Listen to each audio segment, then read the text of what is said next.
Banyak orang mengira kelimpahan adalah tanda keselamatan dan kesuksesan adalah bukti kebenaran jalan hidup. Dalam surat Al-Qasas ayat 76 hingga 84, Allah Subhanahu wa taala menghadirkan sosok Qorun, seorang yang dikaruniai harta tak terhitung hingga kunci-kunci gudang kekayaannya dipikul oleh orang-orang kuat. Lalu, nasihat datang untuk Qorun. Peringatan disampaikan, tapi kesombongan membuat hati menutup diri. Hingga dalam sekejap, bumi menelan Qorun dan segala yang dibanggakannya. Disinilah Al-Quran menjadi pengingat bahwa yang menyelamatkan bukan apa yang kita miliki, melainkan kerendahan hati dan ketaatan kepada Allah Subhanahu wa taala. Lalu, kita bertanya pada diri sendiri, apakah harta yang ada di tangan kita mendekatkan diri kepada Allah atau perlahan menjauhkan kita darinya?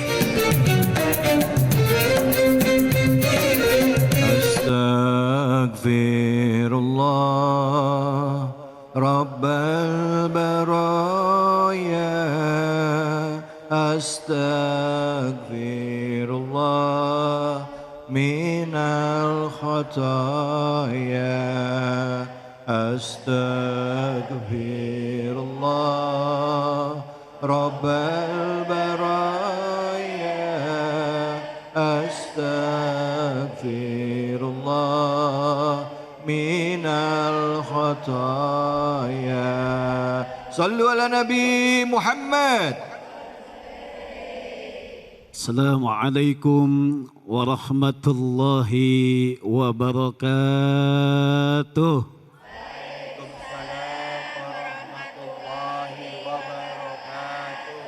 Bismillah, alhamdulillah, la haula wa la quwwata illa billah, amma ba'du. Hadirin kaum muslimin wal muslimat yang saya hormati dan muliakan, para pemirsa Cahaya Hati Indonesia iNews TV yang saya hormati, dan juga pembawa acara kita Bapak Ustadz David Kholik, semuanya kita mudah-mudahan dimuliakan oleh Allah Subhanahu wa taala. Amin. Ibu, Bu, sehat semuanya? Bersyukur atas nikmat dan karunia yang telah Allah berikan kepada kita semua. Setuju? Bagaimanapun kondisi kita saat sekarang ini, jika kita landasi dengan rasa syukur kepada Allah Subhanahu wa taala, kayakah kita, miskinkah kita, cukupkah kita? Kalau dilandasi dengan syukur kepada Allah Subhanahu wa taala, maka ketenangan itu akan ada kita raih. Betul? Kalaulah seandainya kita melihat, selalu berkaca kepada tetangga kita yang lebih mampu dari kita, selalu melihat kepada orang lain yang di atas kita, maka hilanglah rasa syukur yang ada di dalam diri kita. Betul? Karena setiap harta yang diberikan oleh Allah, setiap apapun amanah, titipan yang Allah berikan kepada kita semua, yang diturunkan oleh Allah Subhanahu wa taala, semua pasti akan dimintakan pertanggungjawabannya di hadapan Allah Subhanahu wa taala. Maka setiap kita yang diberikan titipan oleh Allah, maka kita harus jaga dengan sebaik-baiknya, karena setiap apapun yang diberikan oleh Allah pasti nanti akan dimintakan pertanggungjawaban di hadapan Allah Subhanahu wa taala, dan kita harus bertanggung jawab atas apa yang kita miliki. Bu, pengen kaya enggak? Pengen banget apa pengen aja? Dulu kita mengenal cerita ketika di zaman para nabi, ada seseorang yang tadinya tidak mampu, Bu. Dia miskin, enggak mampu. Saudaranya Nabi Musa, siapa, Bu? Qorun. Qorun itu adalah saudaranya Nabi Musa, sepupunya Nabi Musa. Nabi Musa punya ayah namanya Imran, dan Qorun punya ayah namanya Yasan. Yasan dan Imran itu adik kakak, saudara dengan Nabi Musa ketika itu. Qorun ngomongnya kayak begini, lagi miskinnya, Bu, lagi miskin, soleh, baik orangnya. ngikut ngaji sama Nabi Musa, kemana-mana nemenin Nabi Musa.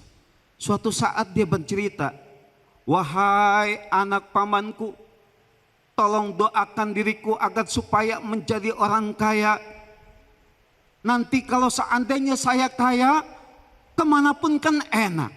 Dakwah saya bantu nantinya, perlengkapan apapun kebutuhan dakwah akan saya penuhi. Dan kita tidak lagi kekurangan. Orang miskin doanya begitu, betul nggak? Lagi masih doa pengen kaya, cita-citanya bagus, cita-citanya baik, betul? Lagi miskin. Ibu-ibu kalau lagi doa kayak begitu nggak? Kalau nanti saya, ya Allah, kalau seandainya saya kaya, ya Allah, saya ingin bangun masjid yang megah. Saya pengen bantu anak-anak yatim, saya pengen santunan, saya pengen yang namanya mendirikan pesantren dan lain sebagainya. Betul? Lagi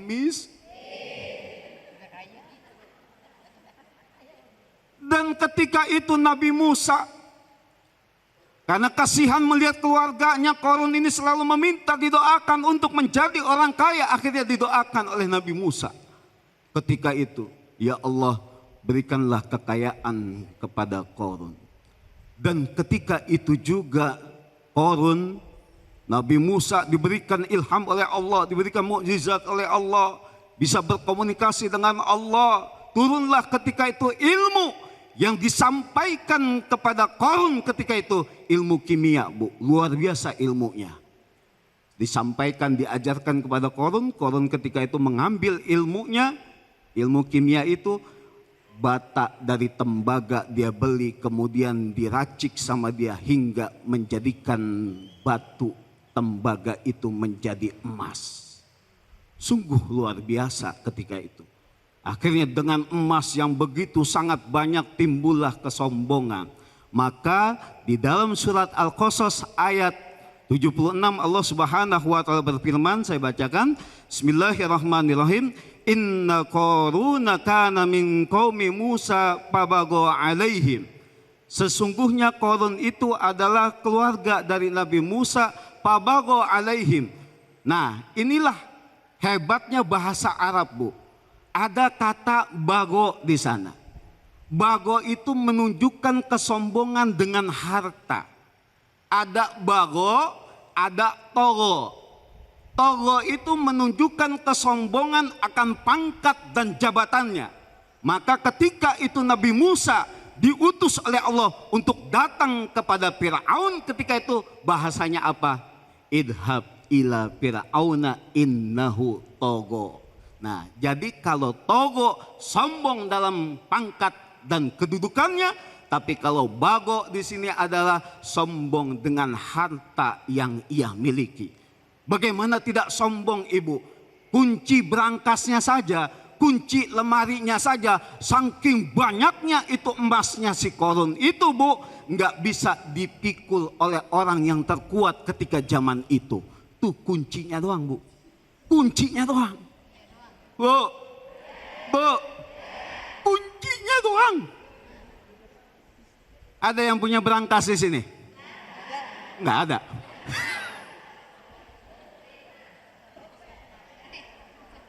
Ada yang punya motor? Kuncinya segede apa? Kecil. Bisa nggak kita megang? Ini harta kekayaan Qarun saking banyaknya, saking berlimpahnya, diberikan sesuatu anugerah kekayaan yang luar biasa dari Allah, sampai kuncinya saja itu harus diangkat oleh beberapa orang terkuat saat itu. Luar biasa. Tapi ketika itu Qarun tidak menjadikan dirinya yang tadinya miskin menjadi kaya, lupa akan semua janji-janjinya ketika itu. Datang kekayaan menjadikan dirinya sombong, datang kekayaan menjadikan dirinya angkuh, maka tidak lagi beriman kepada Allah Subhanahu wa taala, tidak lagi menjalankan ketakwaan kepada Allah Subhanahu wa taala. Datang waktu untuk berbayar zakat, ketika itu Nabi Musa meminta ketika itu untuk membayarkan zakat. Apa kata Qarun ketika itu? Ngapain ya Nabi Musa? Allah memerintahkan kepadaku untuk mengambil jizyah ataupun pajak ataupun zakat. Ketika itu Qarun bilang apa? 10%. Hah? Kamu mau memerah saya? Kamu ini miskin. Coba Nabi Musa ketika itu yang mendoakan, ketika diminta oleh Allah, perintah dari Allah untuk mengambil itu semua, dibilangnya Nabi Musa miskin, dia meminta-minta kepada Qarun, bahkan difitnah. Ketika itu Nabi Musa difitnah untuk berzina. Na'udzubillahi min.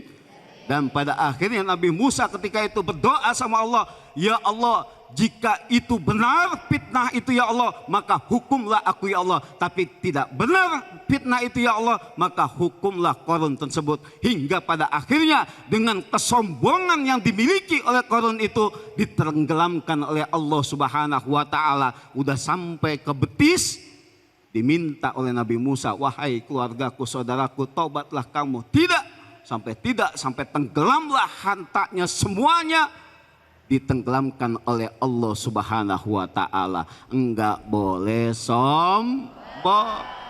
Dan tidak ada kemewahan dari Qarun ini, Ibu. Tidak ada yang istimewanya dari Qarun ini. Betul enggak?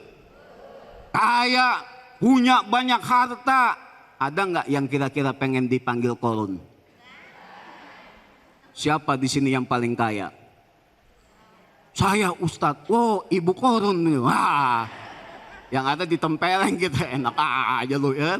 Nah, jadi tidak ada suatu kemewahan di sana. Maka ayat setelahnya nanti akan kita jelaskan setelah berikut ini. Silakan jika ada ibu-ibu yang mau bertanya. Baik, alhamdulillah, terima kasih banyak Ustadz.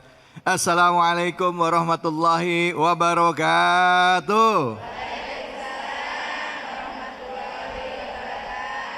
Bu, senang dengar kisah Qarun? Senang apanya?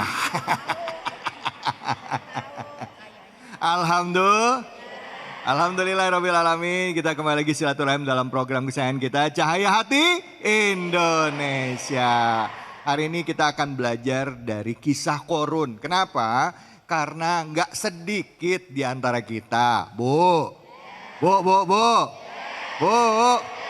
yang waktu masih susah, lagi miskin, ibadahnya kuat. Subuhnya on time, duhanya nggak lupa, zuhur tepat waktu, asar, maghrib, isya pakai sholat malam. Ustadz masih kurang Ustadz, saya pakai puasa juga. Puasanya apa? Puasa Daud. Begitu Allah kasih kaya, sukses, berhasil, dia lupa. Ada yang begitu ada? Mana orangnya? Alhamdulillah. Baik, kita akan angkat temanya ini begitu dekat dengan keseharian kita, yaitu kesombongan akan harta membawa petaka. Ya, belajar dari tragedi Qarun. Silakan ibu-ibu yang mau bertanya angkat tangannya. Silakan, yang mau bertanya siapa? Mana ibu? Mana ini? Waduh, rame ya. Ibu deh, silakan. Ibu namanya siapa? Bu Liliana. Ibu Eliana mau nanya apa? Assalamualaikum Ustadz. Waalaikumsalam warahmatullahi wabarakatuh. Izin bertanya Ustadz. Ya, silakan. Saya Ibu Yuliana dari Majlis Taklim Al Muawanah. Ingin bertanya Ustadz, bagaimana hukumnya uang yang kita sombongkan kita kasih ke orang yang membutuhkan? Wassalamualaikum Ustadz, mohon jawabannya Ustadz. Oh ya, baik. Apa hukumnya? Ya, apa yang udah kita dapat, yang kita sombongkan, kita bangga-banggakan ini, tapi kita tetap masih mau sedekahin ke orang lain. Ada nggak hukumnya, Ustaz? Baik. Harta yang kita sombongkan, jika kita gunakan untuk membantu orang lain, maka tidak ada nilai apapun di hadapan Allah Subhanahu wa taala. Kenapa?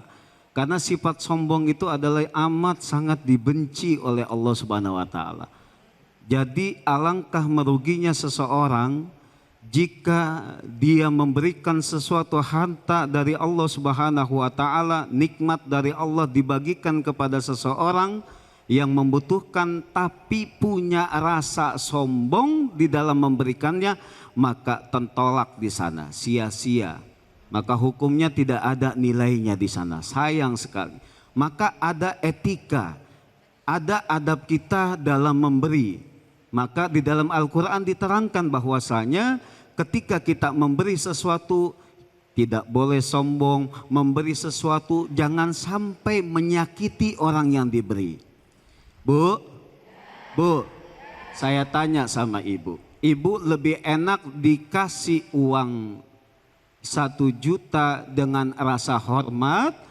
Ibu, nih ada sedikit dari saya 1 juta, mohon diterima. Apa ketimbang 5.000 dilempar duitnya? Iya, terang aja 1 juta mah 5.000.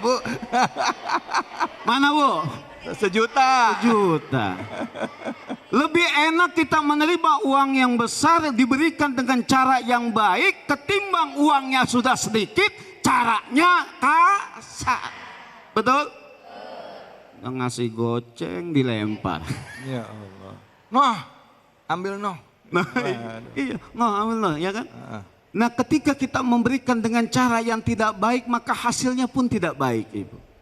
Maka inilah pelajaran bagi kita. Al-Quran mengatur, agama kita mengatur bahwasanya ketika kita memberikan apapun kepada orang yang membutuhkan, pada dasarnya itu adalah kebutuhan juga untuk kita. In ahsantum ahsantum li anfusikum. Kalau kita berbuat kebaikan, maka kebaikan itu akan kembali kepada kita. Mumpung masih banyak fakir miskin, mumpung masih banyak orang yang membutuhkan, kita masih mudah untuk memberikan itu dengan cara yang baik. Nanti suatu saat, di saat kita tidak kebayang Bapak Ibu semua, ketika kita mau sedekah kagak bisa, ketika kita mencari orang susah tidak bisa, tidak ada lagi, mau bagaimana kita mau sedekah? Maka kita pada dasarnya bersyukur ketika ada yang datang ke rumah kita, meminta-minta kepada kita, ketika kita sedang lapang rezeki kita, kita niat untuk membantu, kita berikan dengan cara yang baik. Alhamdulillah. Jangan juga ada bahasa ketika kita memberi dengan cara yang baik, cuma ucapan kitanya kurang baik. Bu, nih saya kasih ya Bu, besok jangan datang lagi. Nah, ngasihnya mah bagus, ngasihnya mah baik, tapi ucapannya kagak baik. Nah, kalau kita memberi, mohon diterima ya, mohon didoakan, itu jauh lebih bagus. Ustadz maaf saya potong. Baik. Kalau dia keseringan gimana Ustadz? Banyakan kan gitu ya Bu ya? Banyak. Iya.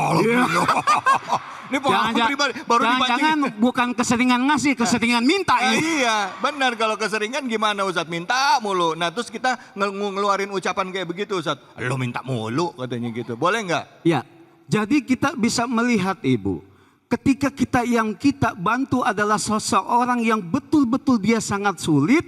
Ketika ia sering minta, kita masih maklumi. Mungkin nggak ngegerutu kita juga, kita tahu kondisi dia. Tapi kalau seandainya kita sudah tahu kondisi dia, padahal dia juga bisa kerja, padahal dia juga bisa usaha, padahal dia juga bisa mengusahakan itu, mungkin ada dalam hati kita, lu minta mulu. Padahal rezeki itu Ibu, Masya Allah, dari cara apapun bisa kita raih. Contoh dari zikir kepada Allah, dari kita pun lagi sakit pun ada rezekinya, dari kita usaha pun ada, dari kita kerja pun ada usaha, bahkan sampai kematian pun mendatangkan rezeki. Tahu nggak Bu? Mati mendatangkan rezeki, tahu nggak?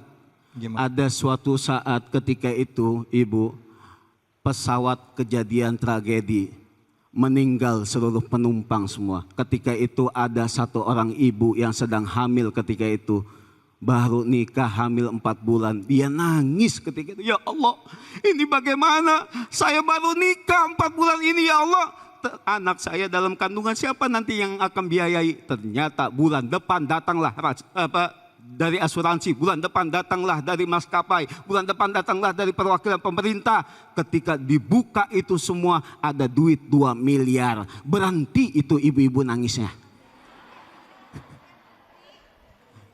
Jadi jangan khawatirkan itu, berilah ya cara yang baik. Dengan cara yang baik maka insya Allah berbuat keberkahan untuk kita semua. Terima kasih. Amin.